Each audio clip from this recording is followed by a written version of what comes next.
Hello, everyone, and welcome to the Testing Psychologist podcast. I'm your host, Dr. Jeremy Sharp, licensed psychologist, group practice owner, and private practice coach. Many of y'all know that I have been using therapy notes as our practice EHR for over 10 years now. I've looked at others, and I just keep coming back to therapy notes because they do it all. If you're interested in an EHR for your practice, you can get 2 free months of therapy notes by going to thetestingpsychologist.com/therapy notes and enter the code TESTING. This podcast is brought to you by PAR. Use the Pfeiffer Diagnostic Achievement Test to home in on specific reading, writing, and math learning disabilities and figure out why academic issues are occurring. Learn more at parinc.com/Pfeiffer. That's FEIFER. Folks, hello. Welcome back to the Testing Psychologist. We've got a clinical episode for you today, and it is really, really good. So I'm talking with Dr. Ben Morsa. He's a psychologist in private practice in Oakland, where he provides psychological assessment, psychoanalytic, psychotherapy, and consultation. He founded the group psychology practice Tide Pools in 2022, and he's currently working on a book called Farewell Diagnosis, Diffracting Psychoanalysis, Assessment, and Autism, which is under contract with Bloomsbury. This is a fascinating conversation. As you can tell from the title, we talk about marrying psychoanalysis and assessment, which on the surface might seem like a tough marriage. But after this conversation, I hope that you might arrive in a different place. I think that Ben and I get into a number of topics that are both fascinating and useful. So we talk about some background in psychoanalysis and what quote unquote modern analysis looks like these days. We talk about the Rorschach as sort of a natural bridge between analysis and assessment. And we talk about a number of analytical concepts or tools that we can employ in the assessment process that I think dovetails really well with my recent conversation with Dr. Stephanie Nelson and some of the other conversations on this podcast around doing a depth-based assessment that goes beyond diagnosis. So I want to make sure and mention, because we don't mention it during the episode, that Ben and a colleague are doing a day-long workshop at the SPA conference in late March. If you are headed to the conference or maybe want to head to the conference for this workshop, I would highly recommend it. You can go to the SPA website and register for that workshop and check it out. So I hope that you find this conversation as stimulating and compelling as I did with Dr. Ben Morsa.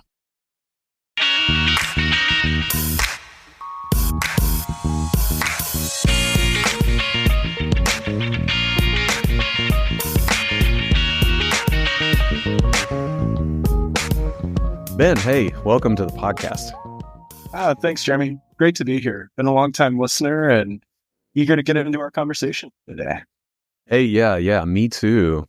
I'm sure, people see the title of this episode and wonder how we are going to marry psychoanalysis and assessment. And if I'm being honest, I'm wondering the same thing, and I'm excited to have this conversation and see where we go. So yeah, thanks again.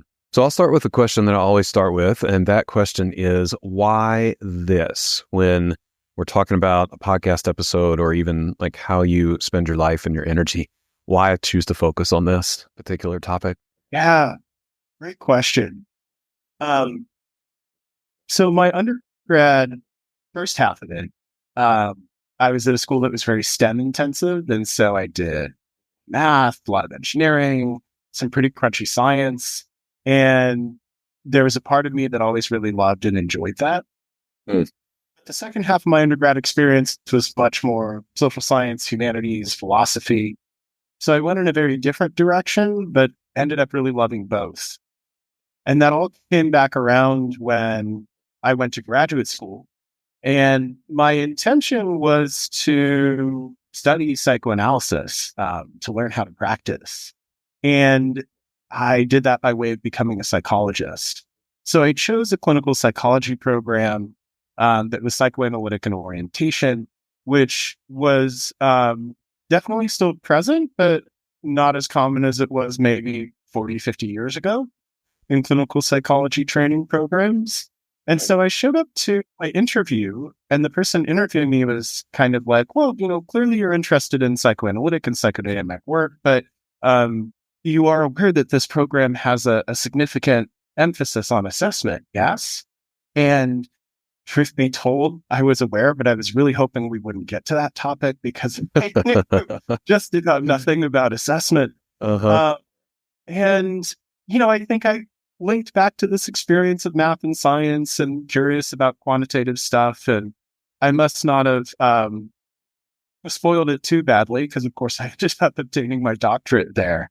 But, it was something about my graduate training that I think really taught me about the possibility of having these two seemingly very different types of work in conversation with each other. Something about seeing that modeled and present, and also learning about some of the history of folks who kind of carry those identities. Folks like Roy Schaefer, more recently Phil Erdberg of the RPAS world. He was what's called a research analyst. So he was an analyst, but that was back when institutes kept things in a kind of tiered system, and you had to be an MD to be recognized as sort of a true analyst. So I think through a lot of rooting and digging around, I've found both other people who practice both and a kind of training and an early developmental community of my own where I got to play with both. So that's really what got me into it. Once I got a taste of that, here I am. Yeah. That's fair. So I'm just curious, I guess, about the state of analysis these days. I mean, I'm assuming, I don't know, you look young and cool. People can't see you have a mullet. It's a fabulous mullet. And that tells me that, you maybe went to grad school sometime in the last 10 years. I don't know, 10 to 15 years. And I'm curious about the state of analysis these days and how it is being presented in graduate programs, being that in my mind, we're like a long way divorced from the time when analysis was popular. So what was that like, and how is it showing up in graduate programs now? Yeah, that's such a great question. And I'm really glad we're getting into this topic because, like a lot of systems of thought and practice that enjoy their moment in the spotlight, there's a rather arrogant history to psychoanalysis that I think many people respond to, and many folks are kind of understandably put off by. Sure. But analysis is much more than that narrow slice of experience, and I think particularly in the contemporary moment. So I imagine a number of your listeners, maybe you, are familiar with Nancy McWilliams. She's a psychoanalyst out of Rutgers, and she's written now a quadrivium of essential texts.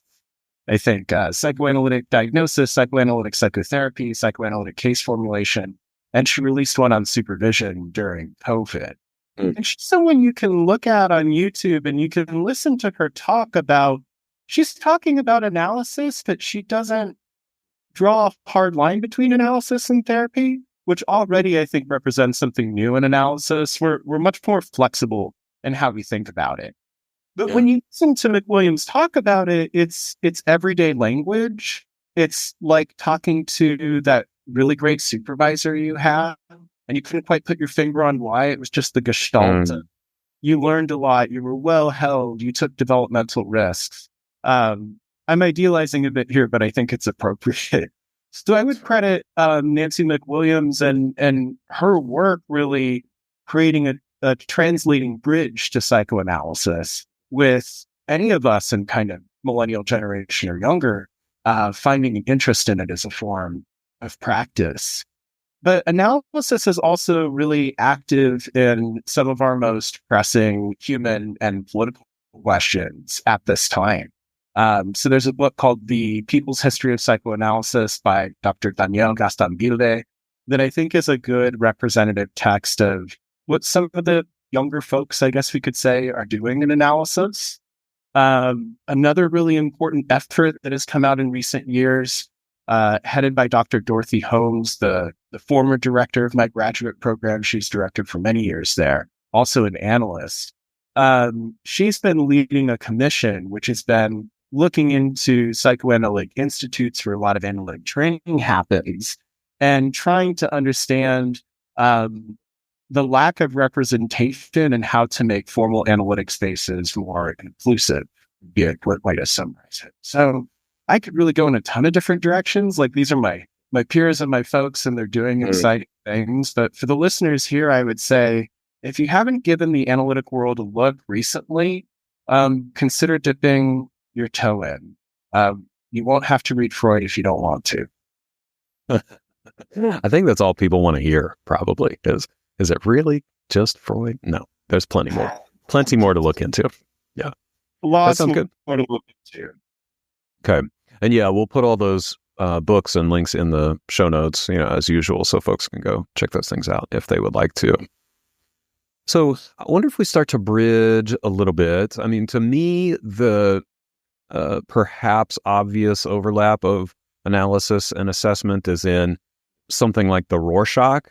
You tell me if that's maybe a good place to start. And if not, we can go a different direction, but I'll leave it to you.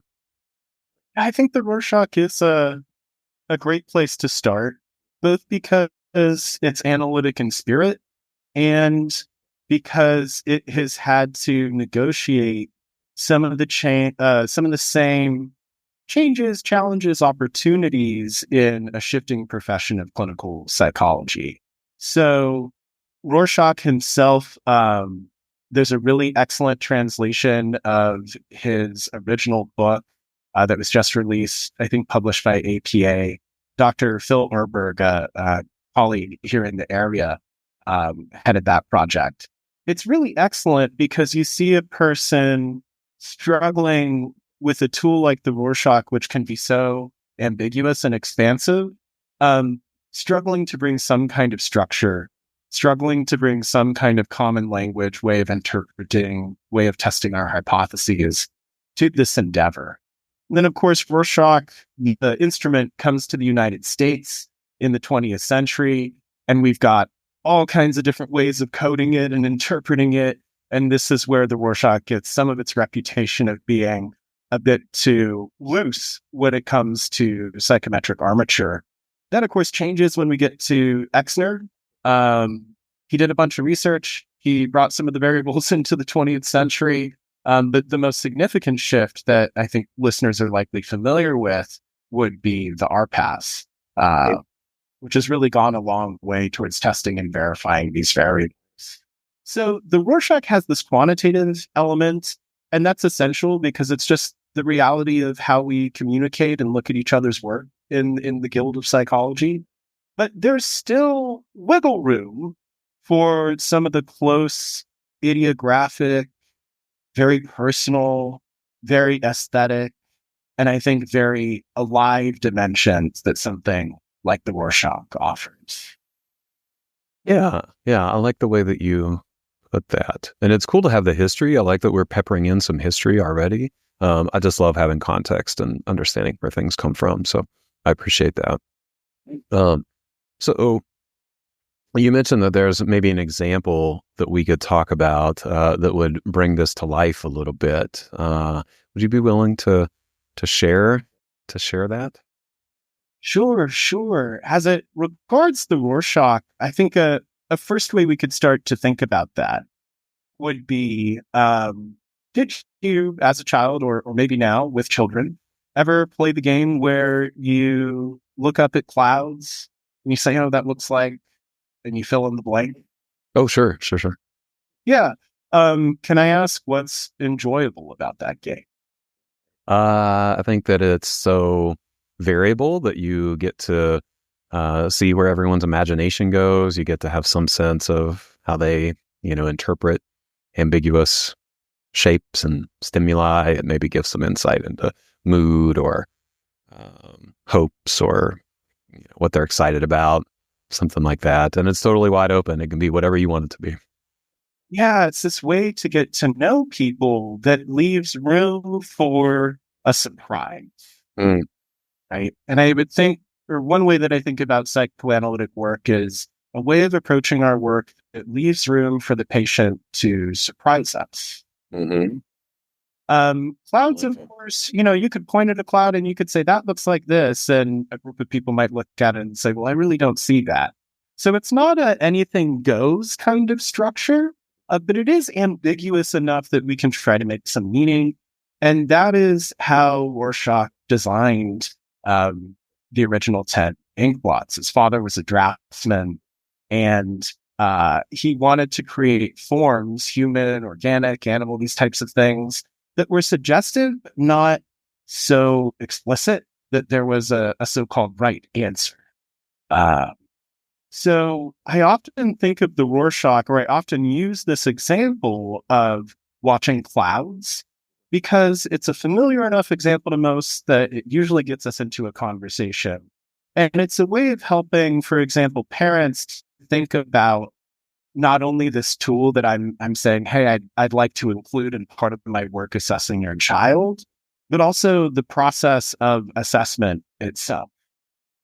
So in this meta way, the Rorschach, children are a bit like ink blots. And we as assessors are looking at these different features of the blot, and we're kind of trying to integrate them.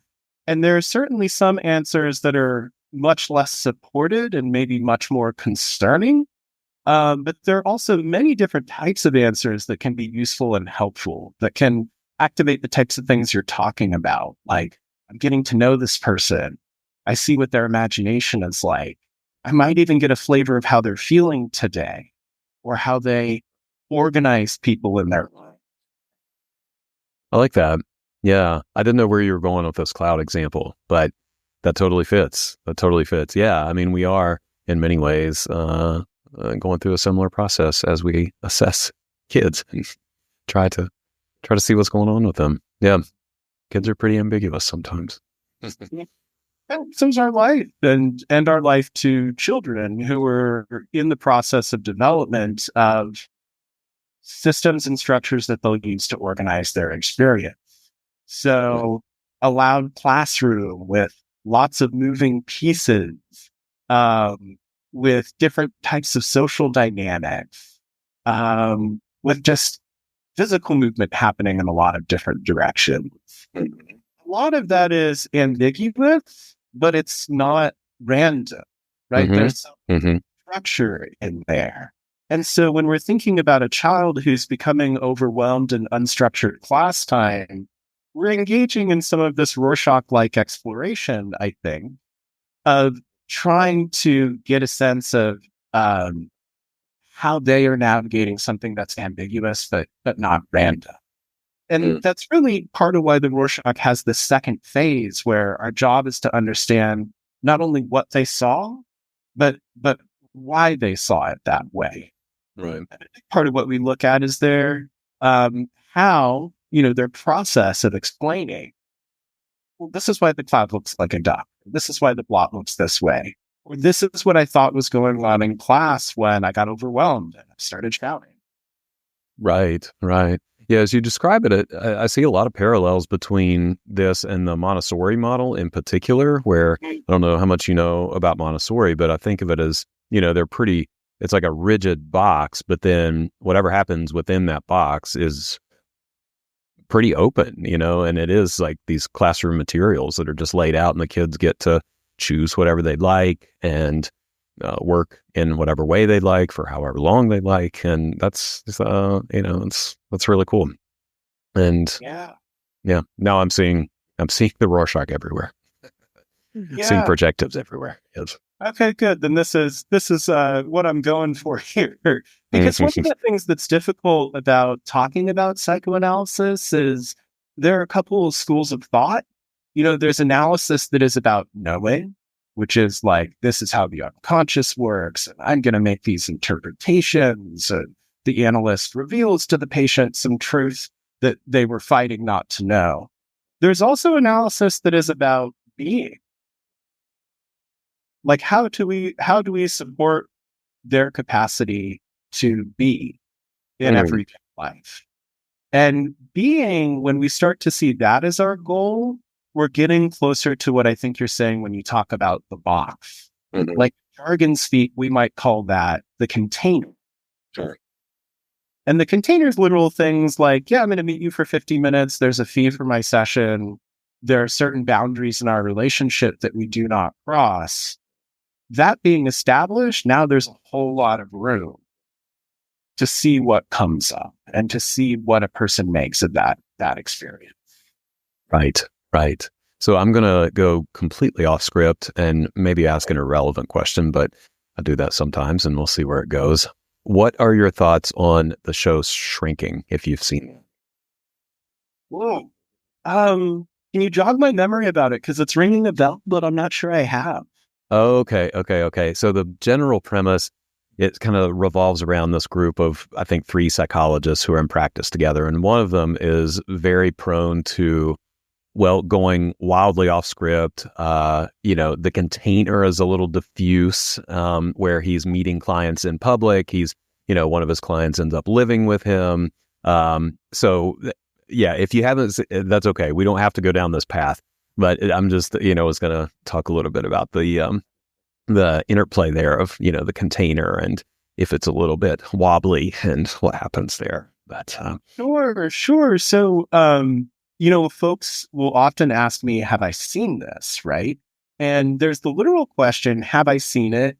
There's a dimension of kindness. Like, I want you to understand enough context so that we can look at the cloud, the ink blot together. But there's also something people are noticing when they're bringing it in. And I think I hear you noticing something about container boundaries, how that gets diffused, and that's something that's represented in this show. yes, absolutely. Yeah. Yes. This gets us to a really important question about ethics. Because analysis in some ways has been siloed,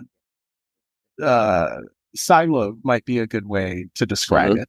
Mm-hmm. And so there's not necessarily a whole lot of broad familiarity with how it works. Mm. And so these media examples of how analysts, how therapists who might work from that orientation work, I think are a lot of people's point of entry. And then get us thinking about what would it be like to see that person and how odd or concerning it might be to work with a therapist who might invite me to room with them. I don't know. That one's verboten for me. It's not my world. No, that's fair. That's fair. I think you make a good point that analysis has either enjoyed or not enjoyed a lot of media attention. And I think of all the approaches that we do, it's probably the most depicted in media, for better or for worse. Mm-hmm. I think a better example might be, have you caught couples therapy on Showtime? No, I haven't. I know what you're talking about. I just haven't seen, which is ridiculous. My wife and I are both, my wife is a master's level therapist who does a lot more, depth-based spiritual kind of work with folks. And so it's a wonder that we haven't seen every single therapy show out there. I feel you. Sometimes we got to not watch the thing that is so on the nose, but, Orna Guralnick is excellent in it. And I think a good example of like the modern practice of analysis, which includes like you see the analyst, yes. The analyst is no longer just the white man behind the counter. Mm-hmm. And so some of these media presentations I'm a bit more fond of. My favorite would be Dr. Melfi in this. I was going to bring that up, and then didn't want to totally. But yeah, you're right. That's one of the best. That's one of the best. That's going to stick in my memory for a long time.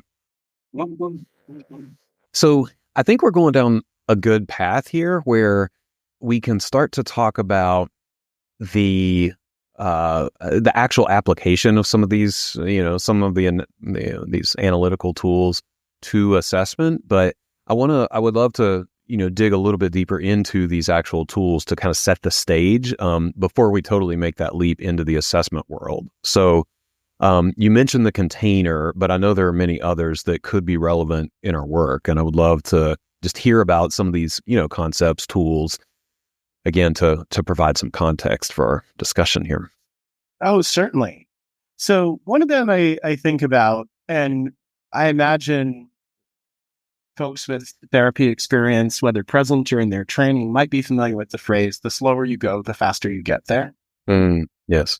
And that is, in my mind, a tenet of analytic work, meaning that we have to toggle the pace down a bit.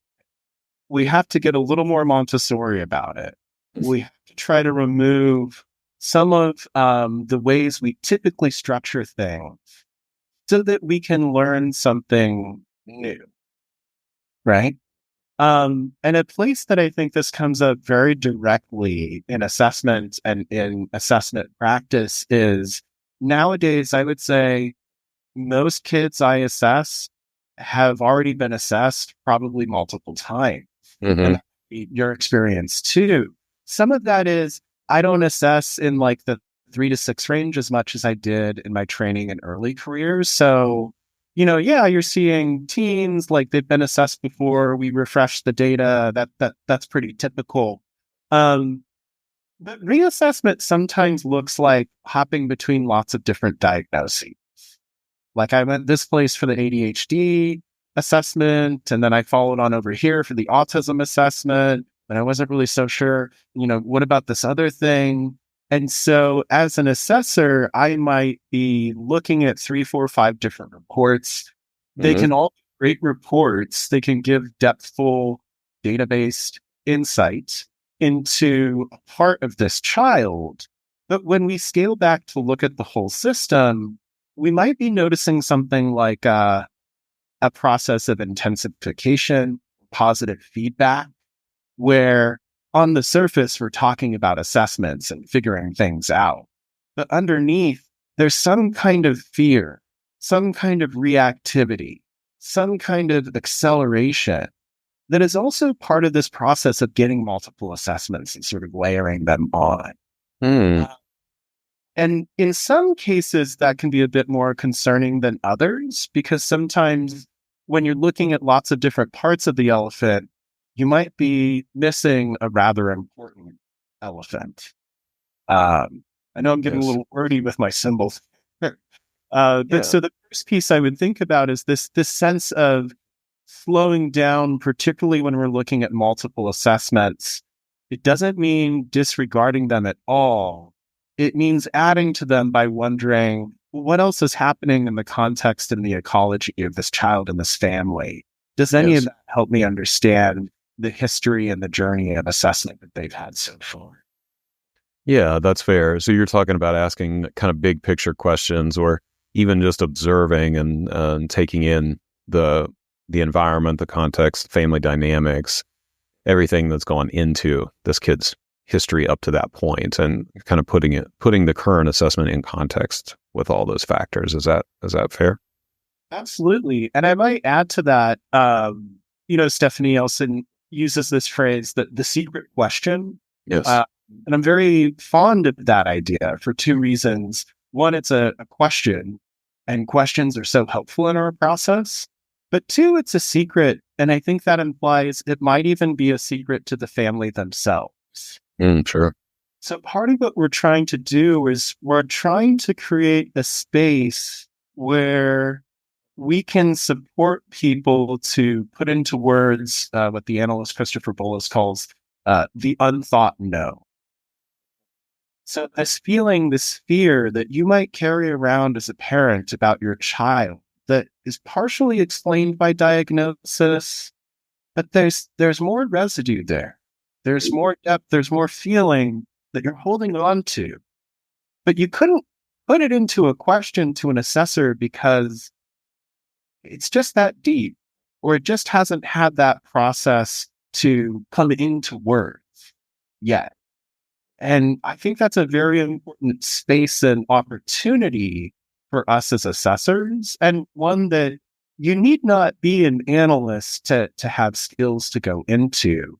Though I think analysis does offer some interesting thought frameworks and keywords like the container to help us bring some language into that process. Yeah, I like that.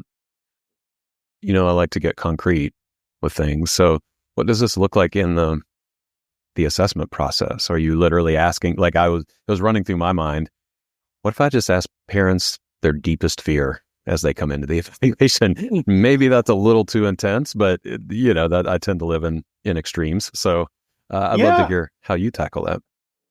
Yeah. So you have figured me out that I pull a lot of history into how I think about things. Yeah. And I think what you're getting at here, how do I go about this? Could I, for example, just ask a parent, what's your biggest fear? What kind of question does that feel like? Is that too close, too intimate, too much? Am I going to overwhelm them? Without going into the whole history, one of the biggest fights in psychoanalysis was between Anna Freud, Sigmund Freud's daughter, and Melanie Klein, who was going to inherit the field. Melanie Klein, who I'm probably more aligned with, was of the opinion that if someone is really anxious and frightened, naming that or inviting that into words can be profoundly grounding. Mm-hmm. I think a place that this comes up for me that's more concrete is those cases where I start to wonder, are we looking at some prodromal functioning?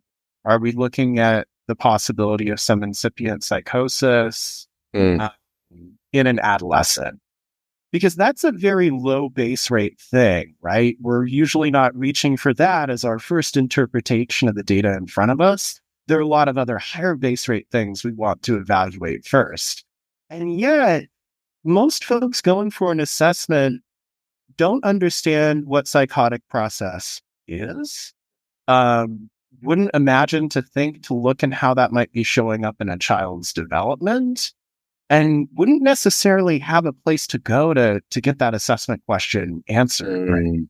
I think when this question comes up, it's often some deep fear a parent had. And it might be like, who is my kid? How do I understand them? How will other people understand them? And will they understand them in a way that's going to support them having a good enough life? So my long-winded way, Jeremy, is like, I kind of trust that you could contain the response if you ask the question. And I'm curious how it goes in a case if you find yourself asking. Sure. Yeah. I'm trying to think if I've ever actually asked that question. I would say that I do ask a version of that question in most intakes or interviews. And, typically it comes toward the end after I've built a lot of rapport, hopefully, with the family, and can dive in and just say, some version of, this is a scary process. I wonder if you're, worried about X, Y, or Z. Sometimes I'll name what I think might be a fear of theirs, which is, and I'll generalize it and just say, hey, most people, parents almost always come in thinking that I'm going to tell them they're the worst parent in the world, so if that's running through your mind, that's totally okay, or that it's somehow your fault. So, I'll get at it in some kind of different way.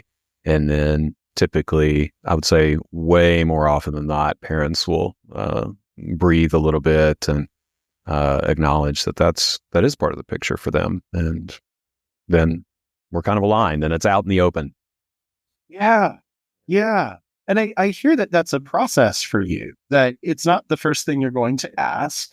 And perhaps because that gives you and them a chance to build alliance. That gives you as an assessor a chance to understand how to engage with them on this question, their readiness for it.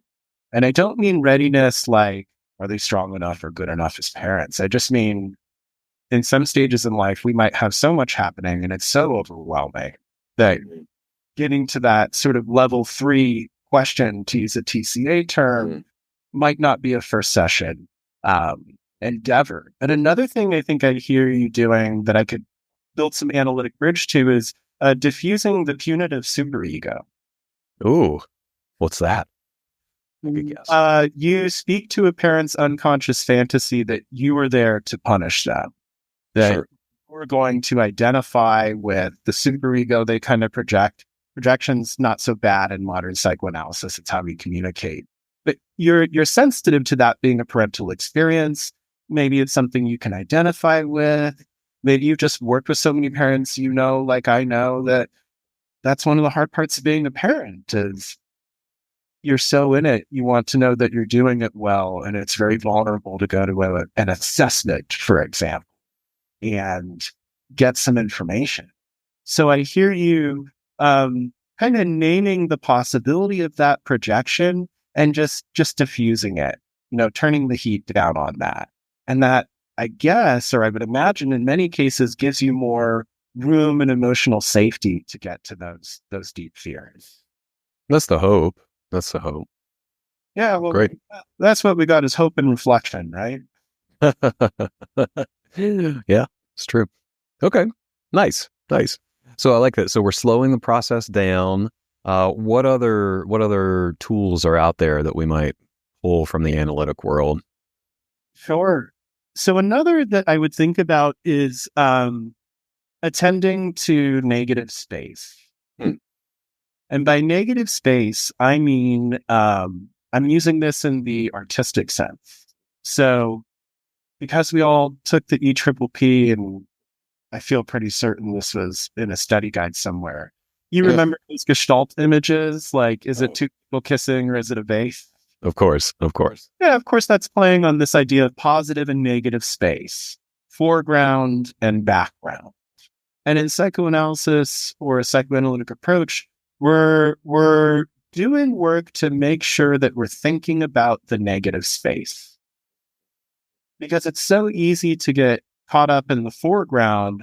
Oh my gosh, like this school year is really rough. The teacher is not a good fit with my kid, and like friendships have blown out. And, it's one of those types of things that might bring a person to assessment. We, of course, want to listen to all of that and take it very seriously because it's top of mind. It's why someone's coming in. Yes. There's more that we can add to that. There's more in this space in between. And to try to make it practical, this connects with slowing down. There's the early assessment process before someone has even signed an agreement and formally engaged the assessment, right? And so in my practice, we think a lot about what is happening in that initial phone call. What is happening in that initial message? We're not just listening for scope of practice and potential questions. We're trying to better understand the context of a parent, of a child, of a family, because something about that context will help us to create a fuller picture. In the same way that you need the white space on the Rorschach plots for the ink blots to really appear, for them to be rendered there.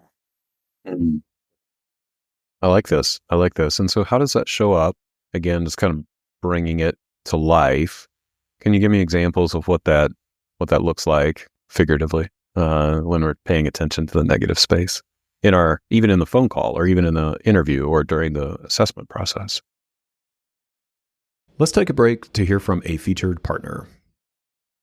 Y'all know that I love Therapy Notes, but I am not the only one. They have a 4.9 out of 5-star rating on trustpilot.com and Google, which makes them the #1 rated electronic health record system available for mental health folks today. They make billing, scheduling, note-taking, and telehealth all incredibly easy.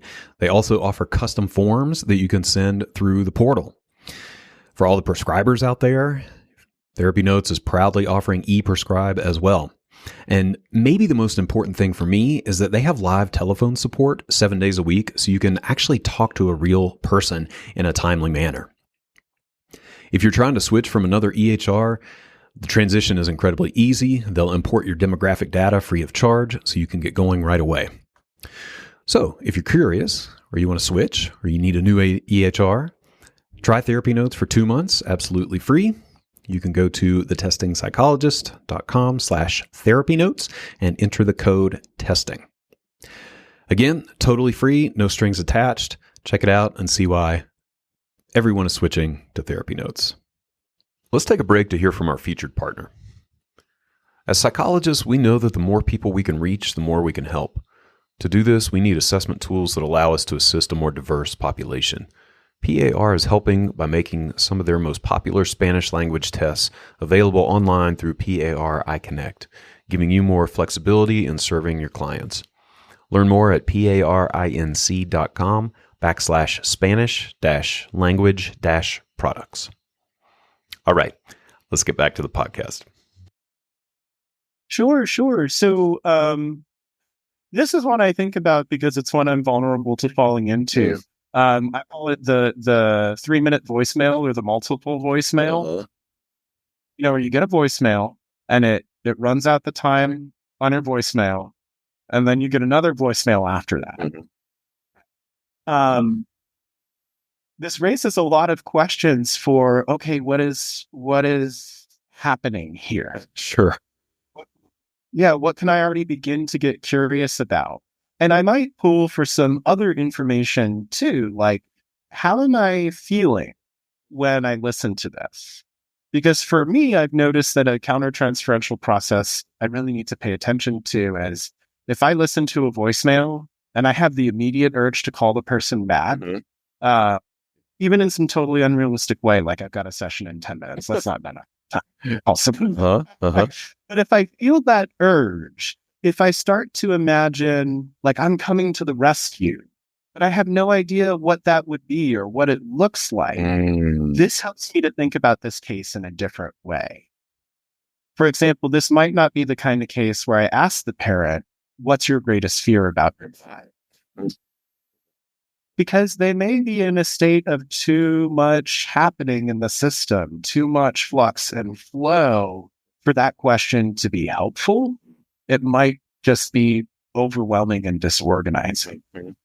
So we have our checklist of things we go through in these business processes, right? Like, oh, it's a new call. What's the question? What's our availability? When do they need it? We're kind of doing this intake and triage process. But I guess what I'm trying to emphasize is there's already clinical material in those initial moments. And we shouldn't jump to conclusions, really heavy-handed interpretations. But if we listen to that information, if we start to get curious about it, it opens up a whole other channel of observations for us. Okay. I like where we're headed with this. Yes. Yeah. Okay. What's next? We've got the negative space. Do we have more tools that we can work with? Sure. So another is, I'll ask you, because you mentioned this when we had our first conversation. Would you be open to sharing your experience about Beyond? Oh, yeah, I will. I don't know that it's going to live up to the hype here, but I will share my experience there. Thank you. Yes. So to provide some context, let's see. I think I told you in our initial call that my wife and I, who I've mentioned already, is a therapist, and she's a group therapist, specifically. She specializes in group work. And I'm sure this guy Beyond is a pretty powerful figure in the group space. And so I don't actually know much about him. I've only, had this ancillary contact. And so we went to the American Group Psychotherapy Association conference. This was 15 or 17 years ago. We were not married yet, but we were engaged. And so we get into this group or this workshop. Okay. So just disclaimer for anyone out there who wants to go to the AGPA conference. Any workshop will turn into a therapy group. There's no, the boundaries are diffuse. Okay. The container is pretty diffuse at this conference. So we didn't know this. This was our first time. We're young. We've just graduated, I think. And so, we go to this conference and we end up in this workshop together. And it turns into a therapy group. And so we are in this group with maybe 15 or 17 other people. And halfway through the group, somehow we disclose that we're engaged and together. And the group at that point, and it was based on Beyond's principles or, approach to group work. That's how he comes into this story. And our group leader referenced his approach several times. So we disclose that we're together, we're engaged, somehow that comes up, and immediately the group turns on us and we become the scapegoats for the group because we've snuck into the workshop and we are, an energy system that is more aligned with one another than to the group.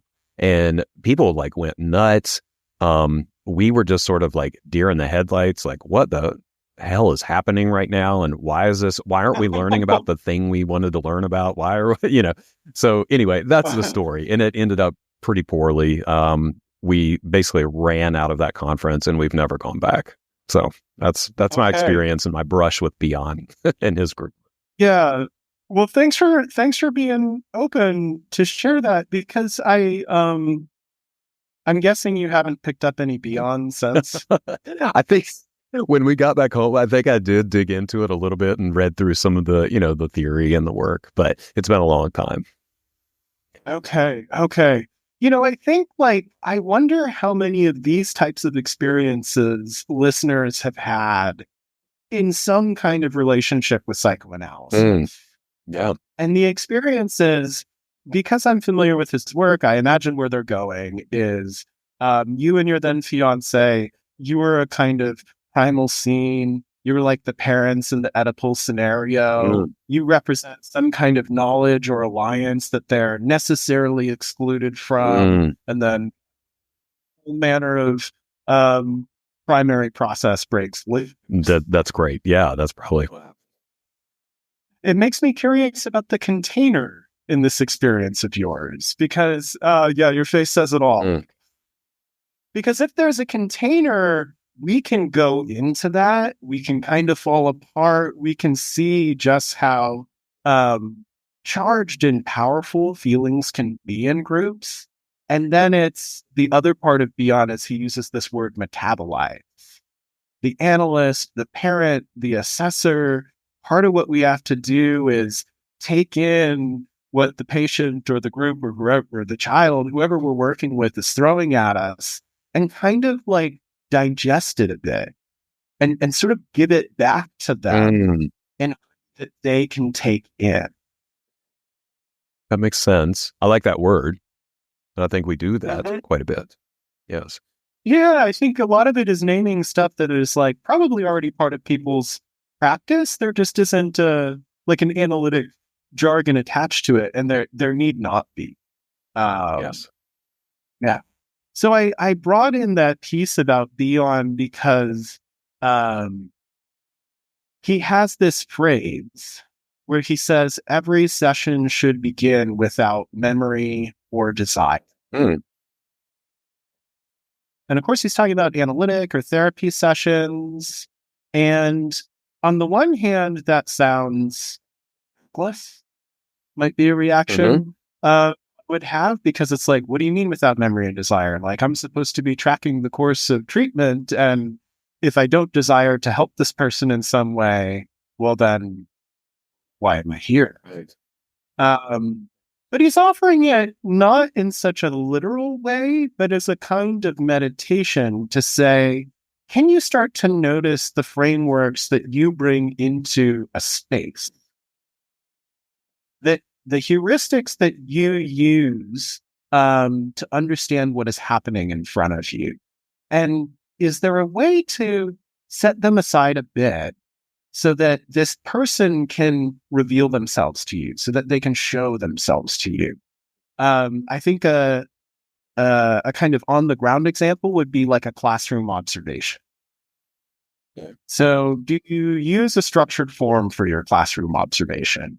Or do you go in there and observe? The latter might sound kind of foolhardy, no structure. But of course, I think there are appropriate ways to approach that kind of encounter. The fact that there isn't such a clear structure makes it harder, gives you more of an ethical imperative, gives you a certain kind of responsibility you have to enter it with. But it might reveal something that might fall through the cracks or sort of sift through these between spaces on a more formal observation measure. So another way we can look at this is when we're wondering about lower base rate presentations. Like I mentioned prodromal concerns, because that's something that comes into my practice once or twice a year.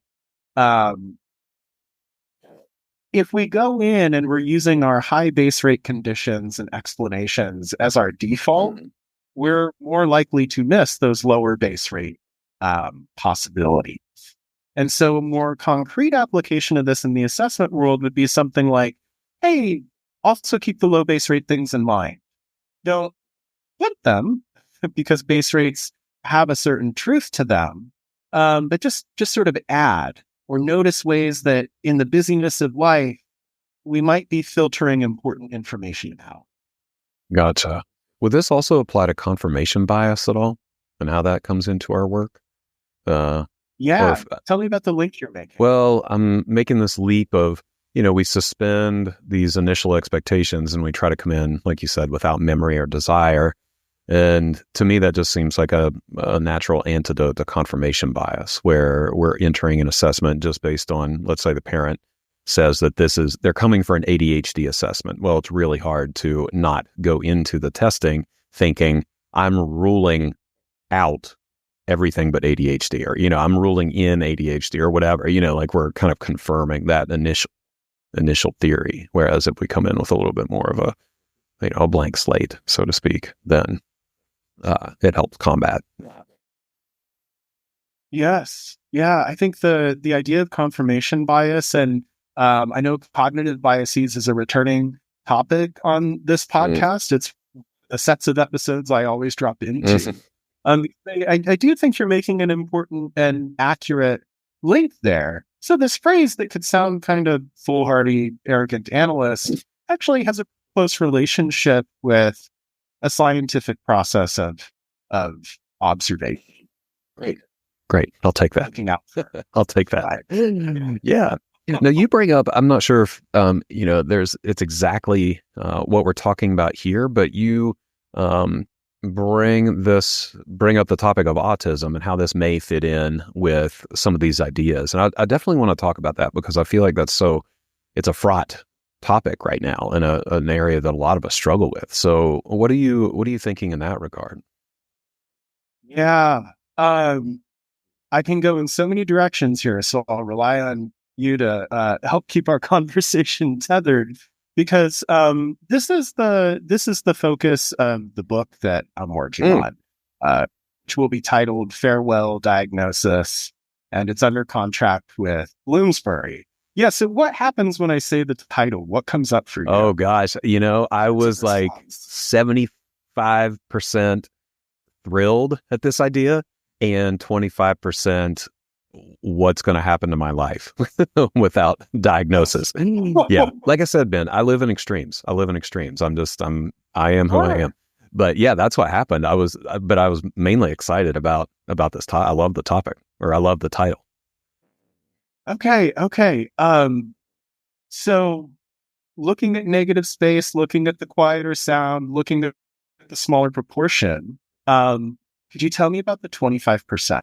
Yeah. So this comes up, I think this is hot on the heels too, because I just released or recorded an episode with Stephanie Nelson about, we called it kind of like Evaluations 2.0, where we're looking beyond, diagnosis, strengths, challenges, recommendations, and, bigger kind of, deeper topics. And I joked with Stephanie, this always comes up when I talk to her, and it's this question of what am I going to do with my life? Because every time I talk to her, I feel like, she kind of blows the doors off of, the traditional assessment model in some form or fashion. And then I have to recalibrate and think, okay, how's this going to affect my practice? And, are we going to stop diagnosing? And if so, what does that mean? And can I learn something new? Is it too late? Can I do it well? So it triggers, this cascade of questions and feelings around, the foundation. It sort of shakes the foundation of the work that we're doing. Yeah, absolutely. I can relate to those feelings. I imagine many listeners can. And I think something that comes out of the self-diagnostic movement is an awareness of diagnosis, especially with something like autism. I don't want to imply that there is no objectivity to it, certainly. But that objectivity, the idea that it represents something very true and we can know what that is, seems very much in flux. Yes.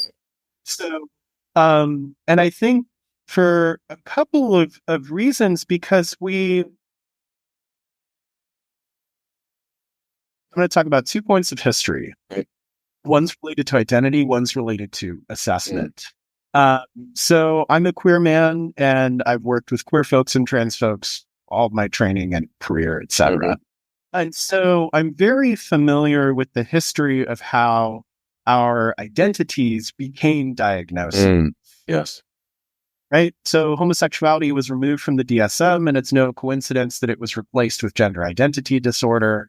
The thought being, oh, that was a way to keep conversion therapy approved by insurance companies, feminine boy project, all this sort of thing. So that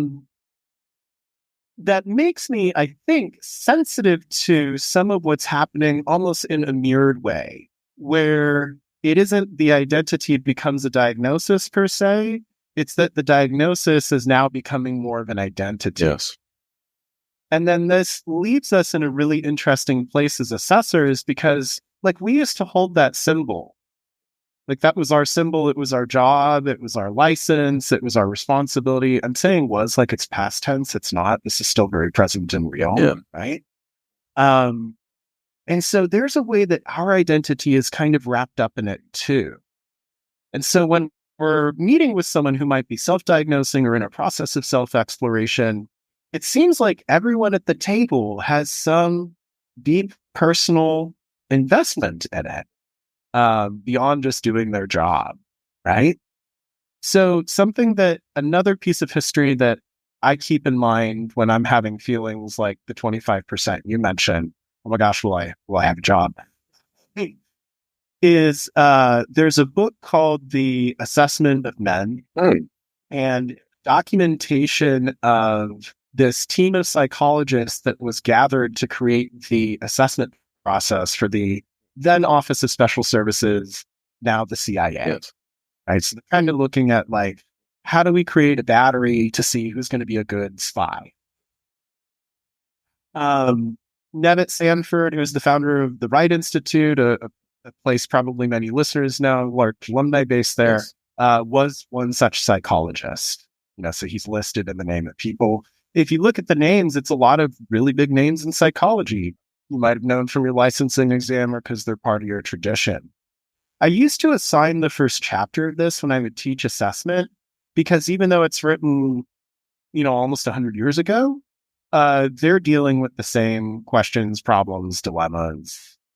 How do we respect the individuality of the person and the diversity of human experience while also trying to bring some kind of non-aesthetic reasoning, some kind of structure and organization to what we're doing.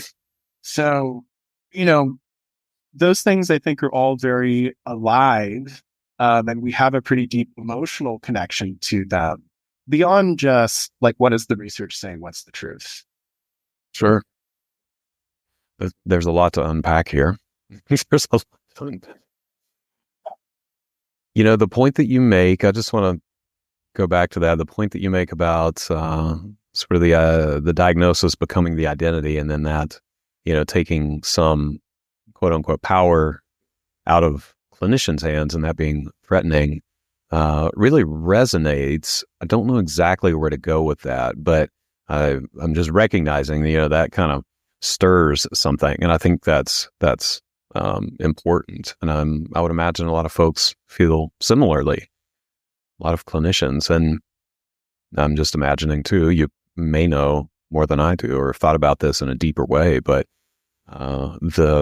folks, let's just take the self-diagnostic movement, or, the autistic folks who are self-diagnosing, are probably like, yeah, well, it's about time, like it's about time the power balance shifts a little bit. And I think I'm just sort of thinking out loud and sort of processing through, that's a big shift and, a real process for folks.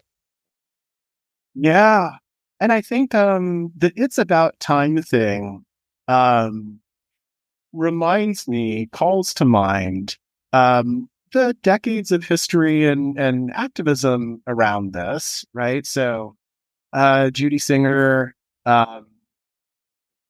writes her master's thesis that features the word neurodiversity in the early 90s.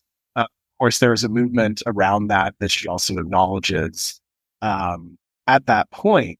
And I think when we're doctors, or my experience when you're going through training, if you're in a place that's fairly well supported, part of my training was at the Reginald Laurie Center. So very much in like the attachment and child psychodynamic and Head Start movement side of things. It was really great training. It gives you this impression of what's possible when the system is working well, but the system often doesn't work very well. And some of that is dynamics of historical oppression. Some of that is something like COVID. Right? The question I like to ask assessors is, how did COVID change assessment? And the reason I like asking that is because everyone's got thoughts and ideas, not only general, but also very specific. I was working in this setting where, or I was trying to place where.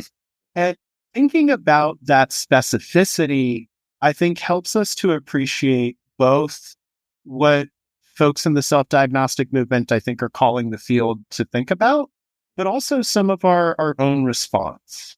What do I mean by that?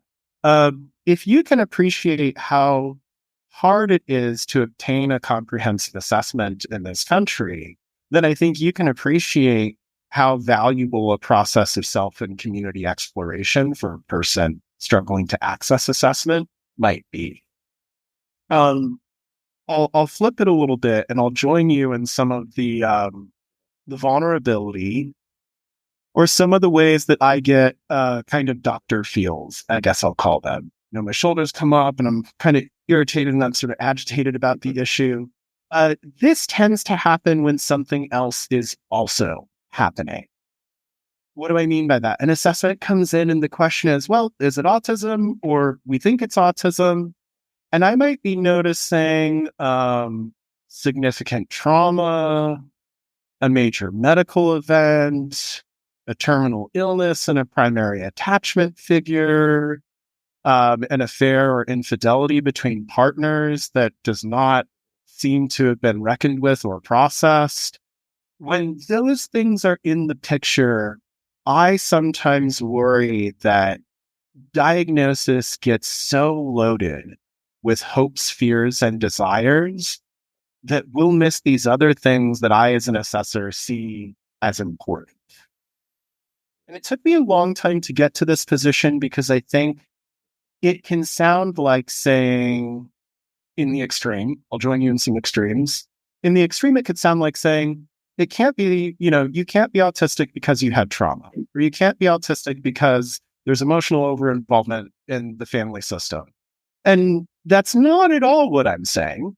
I hope, because I don't really have that form of practice. And yet, we are faced with this dilemma of, how do we engage folks? It's the dilemma we've always had. How do we talk to them in a way that recognizes the reality of their experience while introducing something of our own, and have it end in a way that's better than the group conference experience you mentioned? Because I think that's the risk, is we come in with jargon and our power and these sorts of things, and we sort of like slam it down there, and people are like, I don't know what any of this means, and you don't understand me, so I'm out. So I think that's a big part of the dilemma that we're negotiating. What part of why I gave the book this title, Farewell Diagnosis, is I'm wanting to explore what happens when we exceed diagnosis, like when we add to it, when we get curious about not just whether I have certain sensory differences, executive functioning differences, social communication differences, that McDoss triangle, but what would it mean for me to be autistic? What would it mean to this parent if the child is autistic? What do they hope will happen if that diagnosis is verified? Is it understanding? Is it patience? Is it higher self-esteem? And whatever those hopes are, how will the diagnosis get us there? Because I think there's a way that right now the diagnosis feels a bit almost like a bubble. And I don't want it to pop. And so I'm trying to play with, think about, engage in dialogues like this to see, can we bring more of this negative space around the diagnosis in? Will that help us to work through what could easily be a standoff between profession and patient? Well said. Yeah. I would love to hear more about this. And it sounds like you're writing a book about it. So that's good. Tell us, I know the time flew during this conversation, and I know there's so much that we didn't even get to, and we could talk for a long, long time about this, but I do want to hear how this dovetails with the writing that you're doing and what's going on with this book. Sure. So the book came out of, I wrote a chapter in an edited volume. I think it's called Precarity of 21st Century Childhood. So looking at childhood in a psychoanalytic lens and some of the things that are missed and left out and how we commonly talk about it. And my chapter was called Fractional Distillation on Psychoanalysis, Misunderstanding or Misformulation of Autism. Because some of the older analytic literature really approaches autism as like the most base kind of pre-Oedipal condition that needs to be cured. They talk about children being cured of their autism. There are some really intense problematic ways they engage this. But what I was trying to do is say there's still something that we can learn. Fractional distillation comes from the idea of a fracking column. And, roughly speaking, a fracking column is we're heating a bunch of crude and we're putting it under pressure. And the molecules that come out at the top happen to be the more valuable ones, rocket fuel and diesel. And the ones that come out the bottom, that's the stuff we're going to use for asphalt. And so I was trying to use this metaphor as a way to explore the risk, the danger of making therapy something that makes an autistic person or attempts to make an autistic person not autistic. And so in the advocacy community, we might call that masking. So I was trying to open this conversation about how forced masking to get someone to a higher level, to make them more productive or spur along development in some way, potentially carries a cost. And the chapter was warmly received by some folks. An editor approached me and said, "Hey, would you make this a book?" So that's what I'm doing. And the way I'm trying to approach it is, are you familiar with the double slit experiment? No. So it's like back in chemistry someday, it was probably exposed to us. At least that's where I heard it. But it's this theory in quantum theory, or the series of experiments that revealed to us that light behaves both as a particle and a wave. Depending on how you arrange the measuring apparatus, you're going to see something different. And so in our world, that could be like, depending on the type of battery or the meaning-making system of the assessor, you may or may not see autism. And so I use that as a metaphor to look at this relationship between self-diagnosis and clinical diagnosis. How they're kind of entangled with each other. And my hope is that the book fosters a kind of non-binary dialogue. Because I think the thing that feels most unfortunate about this conversation nowadays is when it just becomes a split fight. There's no engagement or exchange in between. So the book, the shortest way I can put it, is an attempt to try to do some of that exchange. I love that. What's the timeline? When can we get our hands on this book? Oh gosh. My first draft will be submitted for peer review in August. So I'm guessing sometime in 2026. Okay. It'll be a Okay. minute. Okay. But that's the nature of, I run a group practice. I'm not an academic, so writing is what happens in my evening and weekends. Right. Yeah, I know that. I know that very well. So what I take that to mean that we'll just have to commit to having another conversation on the podcast at some point in the meantime to dig deeper, because I don't know if I can wait that long. This has been a really compelling, thought-provoking discussion. I have a lot of admiration for how you're approaching this topic and, clearly thinking pretty deeply about it. So yeah, I would love to have some further discussion if you're up for it at some point. I absolutely would be, Jeremy. And I just want to express my appreciation for your openness to this.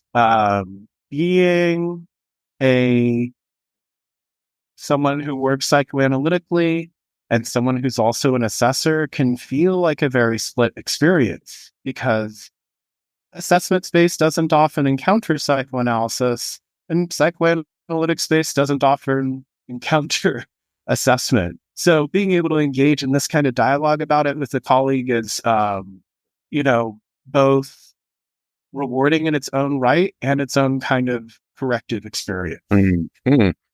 I appreciate that. I love a good corrective experience. That's for sure.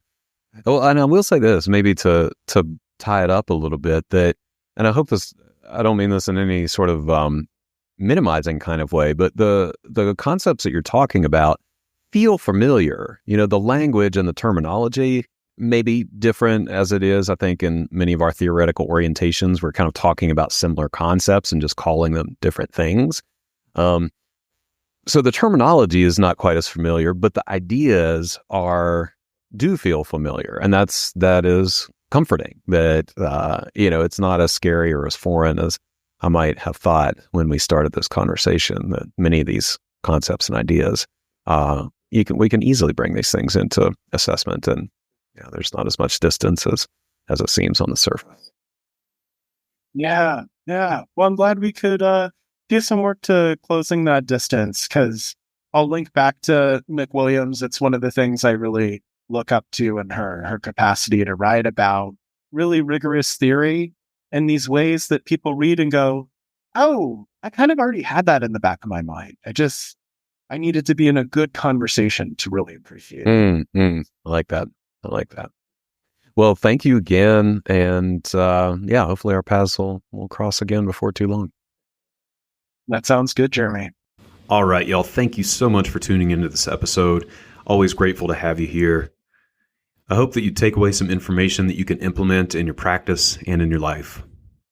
Any resources that we mentioned during the episode will be listed in the show notes, so make sure to check those out.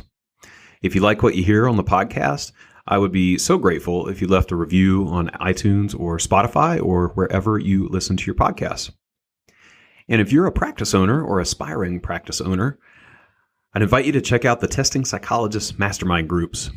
I have mastermind groups at every stage of practice development: beginner, intermediate, and advanced. We have homework, we have accountability, we have support, we have resources. These groups are amazing. We do a lot of work and a lot of connecting. If that sounds interesting to you, you can check out the details at thetestingpsychologist.com/consulting. You can sign up for a pre-group phone call, and we will chat and figure out if a group could be a good fit for you. Thanks so much.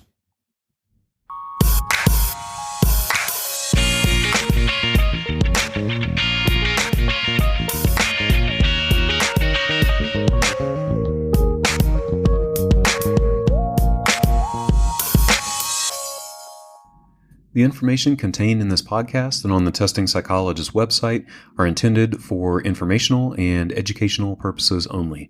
Nothing in this podcast or on the website is intended to be a substitute for professional psychological, psychiatric, or medical advice, diagnosis, or treatment. Please note that no doctor-patient relationship is formed here, and similarly, no supervisory or consultative relationship is formed between the host or guests of this podcast and listeners of this podcast. If you need the qualified advice of any mental health practitioner or medical provider, please seek one in your area. Similarly, if you need supervision on clinical matters, please find a supervisor with an expertise that fits your needs.